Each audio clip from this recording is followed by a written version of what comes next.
ব্যবস্থা নিচ্ছেন? 2022 সালে মুখ্যমন্ত্রী 738টি নিয়োগের ব্যাপারে মন্ত্রিসভায় অনুমোদন দিয়েছিলেন।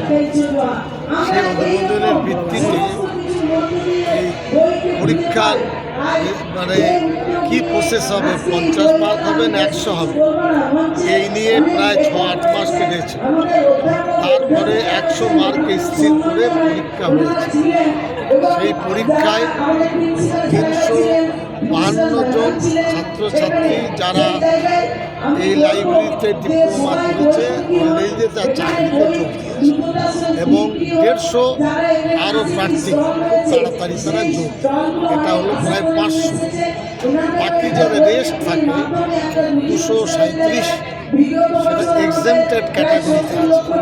যেমন ধরুন আর্মিদের ঘর থেকে কোনো ছাত্রকে নিতে হবে, আর্মিদের বাড়ির সেই ছেলেরা লাইব্রেরিতে ডিপ্লোমা করে, যেমন ডিজেবল ছাত্র থাকবে নেই।